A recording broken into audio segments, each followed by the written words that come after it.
ওড়িশায় খুন মুর্শিদাবাদের পরিযায়ী শ্রমিক আর তা নিয়ে সরব হলেন মুখ্যমন্ত্রী মমতা বন্দ্যোপাধ্যায়। বিজেপি শাসিত রাজ্যে বাংলাভাষীদের উপর নির্মম অত্যাচার হয়েছে। অত্যাচারিত পরিযায়ী শ্রমিকদের পাশে আছি, সব রকম সাহায্য করব। যেসব ক্ষেত্রে মৃত্যু হয়েছে আমরা আর্থিক সাহায্য করব। 24শে ডিসেম্বর সম্বলপুরে সুতির পরিযায়ী শ্রমিককে পিটিয়ে মারা হয়েছে। বাংলা ভাষায় কথা বলা কোনো অপরাধ হতে পারে না। সুতি থানায় 0 FIR হয়েছে, 6 জন গ্রেফতার হয়েছে।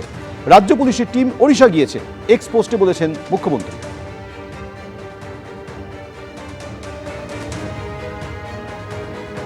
এদিকে এই তদন্ত নিয়ে পোস্ট করেছে রাজ্য পুলিশও। 24শে ডিসেম্বর সম্বলপুরে সুতির পরিযায়ী শ্রমিকের মৃত্যুতে 0 FIR রুজু হয়েছে। তদন্তের জন্য সংশ্লিষ্ট থানার পুলিশকে জানানো হয়েছে, 6 জন গ্রেফতার হয়েছে। তদন্তের জন্য ওড়িশা গিয়েছে রাজ্য পুলিশের একটি টিম, পোস্ট করেছে রাজ্য পুলিশ। মুখ্যমন্ত্রী বলছেন বাঙালি পরিযায়ী শ্রমিকদের বা বাংলা ভাষায় কথা বললে তাদের আক্রমণ করা হচ্ছে, তাহলে গুজরাট, আহমেদাবাদ, সেখানকার দিল্লির নয়ডা, গুড়গাঁও, সুরাট, লখনৌ, বেনারস, কেরল, ত্রিপুরা, এই যে লক্ষ লক্ষ পরিযায়ী শ্রমিক কাজ করছেন, এই অভিযোগ কি তারা করেছেন? মুখ্যমন্ত্রী বললেন কেউ বাইরে কাজ করতে যাবেন না, 5,000 টাকা করে ইনসেন্টিভ দেব। তারপরেও তো ট্রেন ভর্তি করে লোক অন্য জায়গায় চলে যাচ্ছে। এখানে তিনি কোনো নতুন কর্মসংস্থান তৈরি করতে পারেননি, বরঞ্চ সরকারি 5 লক্ষ শূন্য পদকে তিনি ধ্বংস করে দিয়েছেন। আজকে মুখ্যমন্ত্রীর আশ্বাসের পরেও কেন মানুষ বাইরে কাজ করতে যাচ্ছে? ফের সিও দপ্তরে তৃণমূলের প্রতিনিধি দল ঠিক কোন বক্তব্য নিয়ে আজকে সিও দপ্তরে গেল? মুখে সময় দিচ্ছে কমিশন, কিন্তু বাস্তবে তা হচ্ছে না। পর্যাপ্ত সময় না দিয়েই শুনানি কমিশনের। এই SIR এর মূল উদ্দেশ্যই হলো নাম বাদ দিয়ে দাও। নলেজ সার্ভিসের নামে ভোটারদের ডেটা সংগ্রহ। বেসরকারি সংস্থার সঙ্গে একটি রাজনৈতিক দলের যোগ রয়েছে। নির্বাচন কমিশনকে নিশানা মন্ত্রী চন্দ্রিমা ভট্টাচার্য।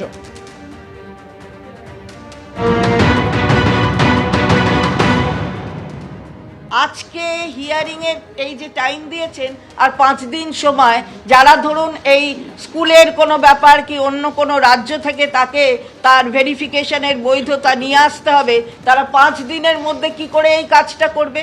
অর্থাৎ আপনি মানে মুখে সময় দিচ্ছেন কিন্তু বাস্তবে কোনো সময় দিচ্ছেন না। এটা আমরা বারবার করে বলে এসেছি চিফ ইলেকটোরাল অফিসারের কাছে। আসল উদ্দেশ্যটা হচ্ছে বাদ দিয়ে দাও, নামটা বাদ দিয়ে দাও।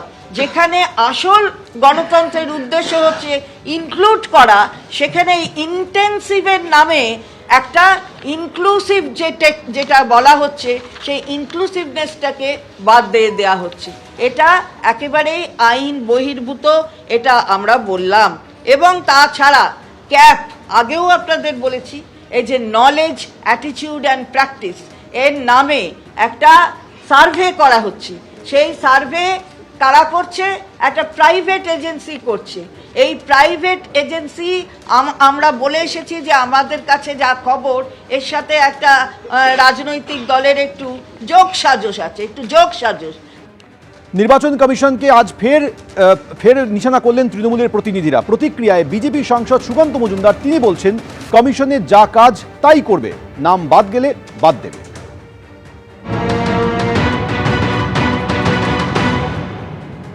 এই ধরনের স্পেকুলেশনে বিশ্বাস করি না। যেটা নির্বাচন কমিশনের কাজ, নির্বাচন কমিশন যা বাদ দেওয়ার দেবে।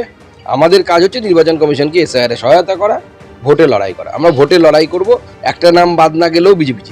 BLO অ্যাপে আনম্যাপস নিয়ে প্রচুর অভিযোগ আসছিল, আর তাই নিয়েই নতুন নির্দেশিকা জারি করলো সিও দপ্তর। কি সেই নির্দেশিকা?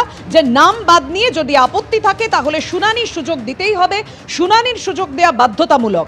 BLO অ্যাপে আনম্যাপড হলেই ভোটারকে বাদ নয়। আর কি কি নির্দেশিকা দেওয়া হয়েছে মুখ্য নির্বাচনী আধিকারিকের দপ্তরে, কথা বলবো। আমাদের সঙ্গে রয়েছেন আমাদের প্রতিনিধি রুমা পাল। রুমা, এই নিয়েই তো বিস্তর অভিযোগ ছিল, আর তাতেই একেবারে লক্ষ্য দিল এবার মুখ্য নির্বাচনী আধিকারিক।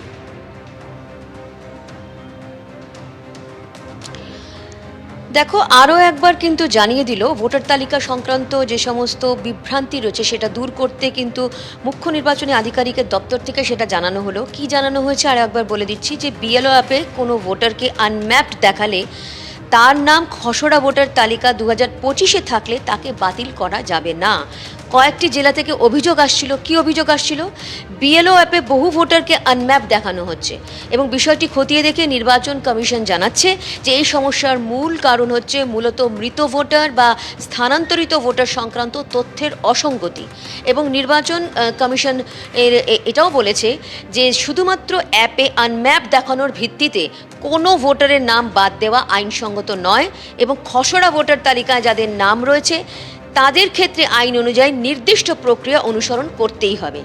এবং সবথেকে ফর্ম আরও একবার স্মরণ করিয়ে দিয়েছে ফর্ম 7, ফর্ম 8, ফর্ম 8A নিয়ে অবশ্য নির্দেশ দিয়েছে। অন্যদিকে আরও একটি বিষয় বলা হয়েছে যে বিএলও অ্যাপে আপলোড হওয়া তথ্য যেন খসড়া ভোটার তালিকার সঙ্গে সামঞ্জস্যপূর্ণ থাকে সে বিষয়ে ইআরও এবং এইআরওদের কড়া নজরদারি নির্দেশও দেওয়া হয়েছে।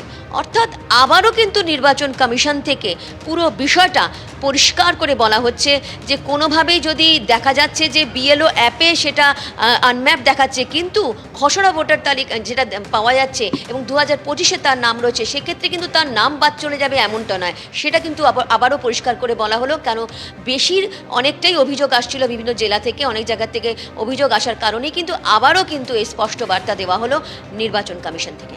একদমই, অর্থাৎ মুখ্য নির্বাচনী আধিকারিকের দপ্তরের তরফ থেকে একেবারে কড়া নির্দেশিকা দেওয়া হয়েছে যাতে কোনো অসঙ্গতি না থাকে। ধন্যবাদ তোমায় রুমা। এবিপি আনন্দ এগিয়ে থাকে, এগিয়ে রাখে।